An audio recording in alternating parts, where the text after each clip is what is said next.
ಎರಡನೇ ಹಂತದ ಚುನಾವಣೆಯಲ್ಲಿ ನಮಗೆ ಕಂಡುಬರುವಂತಹ ಮಗದೊಂದು ಕ್ಷೇತ್ರ ಅಂದರೆ ಅದು ಕಲಬುರಗಿ ಲೋಕಸಭಾ ಕ್ಷೇತ್ರ.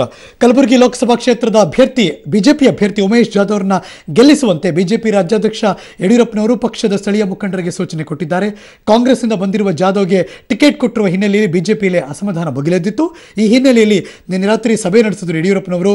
ದ್ವೇಷ ಬಿಟ್ಟು ಎಲ್ಲರೂ ಒಂದಾಗಿ ಜಾಧವ್ ಅವರನ್ನ ಗೆಲ್ಲಿಸೋದಕ್ಕೆ ಕೆಲಸ ಮಾಡಿ ಅಂತ ತಾಕೀತು ಮಾಡಿದ್ದಾರೆ. ಕಲಬುರಗಿಯಲ್ಲಿ ಸುದ್ದಿಗೋಷ್ಠಿ ಮಾಡಿದ್ರ ಯಡಿಯೂರಪ್ಪನವರು ಜಾಧವ್ ಗೆಲ್ತಾರೆ ಅಂತ ವಿಶ್ವಾಸ ವ್ಯಕ್ತಪಡಿಸಿದರು. ಮತ್ತಷ್ಟು ಮಾಹಿತಿ ನಮ್ಮ ಸಹೋದ್ಯೋಗಿ ಕಲಬುರಗಿಯಿಂದ ಪ್ರವೀಣ್ ರೆಡ್ಡಿ ದೂರವಾಣಿ ಸಂಪರ್ಕದಲ್ಲಿ. Good morning Praveen. Good morning Harish. ಇದು ಎರಡನೇ ಹಂತದ ಚುನಾವಣೆಯಲ್ಲಿ ಯಾವುದೇ ಅನುಮಾನ ಇಲ್ಲ, ಕಲಬುರಗಿ ಮಗದೊಂದು ರಣಕಣವಾಗಿ ಬದಲಾಗುವಂತ ಲಕ್ಷಣ ಕಾಣಿಸ್ತಾ ಇದೆ. ಈ ನಿಟ್ಟಿನಲ್ಲಿ ಬಿಜೆಪಿಯ ಕಸರತ್ತೇ ನಡೀತಾ ಇದೆ. ಸದ್ಯ ಈಗ ಕಲಬುರಗಿಯಲ್ಲಿ ಕಾಂಗ್ರೆಸ್ ಹಾಗೂ ಬಿಜೆಪಿ ನಡುವೆ ನೇರ ಫೈಟ್, ಟಫ್ ಫೈಟ್ ಇದೆ. ಹೀಗಾಗಿ ಈ ಒಂದು 3 ದಿನಗಳ ಹಿಂದೆ ವೀರಶೈವ ಲಿಂಗಾಯತ ಸಮಾವೇಶ ನಡೆಸಿದಂತಹ ಕಾಂಗ್ರೆಸ್ಗೆ ಸೆಡ್ ಹೊಡೆಯಲು ನಿನ್ನೆ ಬಿಜೆಪಿ ಕೂಡ ವೀರಶೈವ ಲಿಂಗಾಯತರ ಸಮಾವೇಶವನ್ನು ಹಮ್ಮಿಕೊಂಡಿತ್ತು.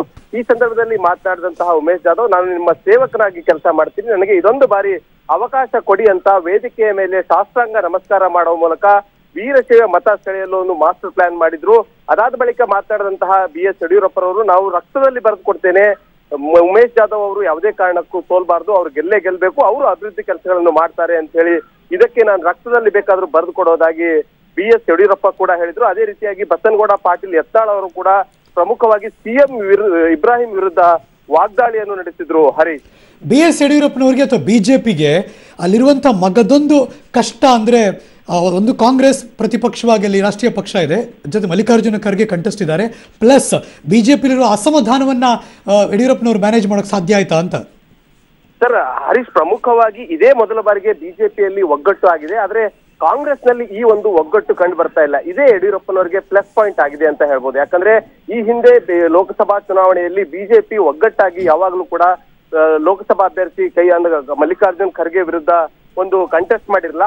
ಇದೇ ಮೊದಲ ಬಾರಿಗೆ ಎಲ್ಲಾ ಒಂದು ಶಾಸಕರು ಹಾಗೂ ಮಾಜಿ ಶಾಸಕರು ಎಲ್ಲರೂ ಕೂಡ ಒಗ್ಗಟ್ಟಾಗಿದ್ದಾರೆ. ಅದರಲ್ಲೂ ಪ್ರಮುಖವಾಗಿ ಮಾಲಿಕಯ್ಯ ಗುತ್ತೇದಾರ್, ಬಾಬುರಾವ್ ಚಿಂಚನ್ಸೂರ್ ಅಂತಹ ಘಟಾನುಘಟಿ ಕೈ ನಾಯಕರು ಇದೀಗ ಬಿಜೆಪಿಯಲ್ಲಿರೋದು. ಅವರು ಸ್ಟಾರ್ ಪ್ರಚಾರಕರಾಗಿದ್ದಾರೆ. ಯಾಕಂದ್ರೆ ಪ್ರಮುಖವಾಗಿ ಸೇರಿದಂತಹ ಜನರಲ್ಲಿ ಒಂದು ಭಾಷಣವನ್ನು ಮಾಡುವ ಮೂಲಕ ಎಲ್ಲೋ ಒಂದು ಕಡೆ ತಮ್ಮ ಒಂದು ಮತ ಬ್ಯಾಂಕ್ ಅನ್ನು ಸ್ಟ್ರಾಂಗ್ ಮಾಡಿಕೊಳ್ಳಲು ಈ ಇಬ್ಬರು ನಾಯಕರು ಕಸರತ್ತು ಮಾಡ್ತಾ ಇದ್ದಾರೆ. ಬಟ್ ಎಲ್ಲಾರೇ ಒಗ್ಗಟ್ಟಾಗಿ ಹೇಳೋದಾದ್ರೆ ಬಿಜೆಪಿಯ ಒಗ್ಗಟ್ಟೆ ಈ ಬಾರಿ ಕಾಂಗ್ರೆಸ್ಗೆ ಮುಳುವಾಗಬಹುದು. ಹರಿ, ಎಲ್ಲೊಂದ್ ಕಡೆ ಮಗದೊಂದು ಪಕ್ಷದಿಂದ ಈ ಕ್ಯಾಂಡಿಡೇಟ್ ಬಂದ್ರು, ಇಲ್ಲೇ ಇರ್ಲಿಲ್ವ, ನಾವು ಇದ್ವಲ್ಲ ಅಂತ ಬಿಜೆಪಿಗರು ಅಂದ್ಕೊಳ್ಳುತ್ತಿರೋ ಸಂದರ್ಭದಲ್ಲಿ ಯಡಿಯೂರಪ್ಪನವರ ಮನವಿಗೆ ಅವರೆಲ್ಲರೂ ಓಕೆ ಅಂದಿದ್ದಾರಾ?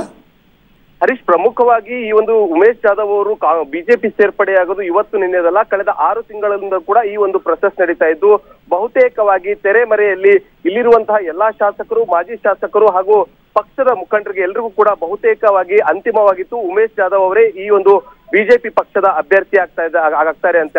ಹೀಗಾಗಿ ಎಲ್ಲರೂ ಕೂಡ ಒಗ್ಗಟ್ಟಿನಿಂದಲೇ ಉಮೇಶ್ ಜಾಧವ್ ಅವರನ್ನು ಪಕ್ಷಕ್ಕೆ ಬರಮಾಡಿಕೊಂಡಿರೋದ್ರಿಂದ ಯಾವುದೇ ಕೂಡ ಒಂದು ಅಂದ್ರೆ ಈ ರೀತಿಯಾಗಿ ಪಕ್ಷದಲ್ಲಿ ಅಸಮಾಧಾನ ಕೂಡ ಕಂಡು ಬರ್ತಾ ಇಲ್ಲ. Harish, thank you so much Praveen Reddy, ಈ ಕ್ಷಣದ ಎಲ್ಲ ಮಾಹಿತಿಗಾಗಿ.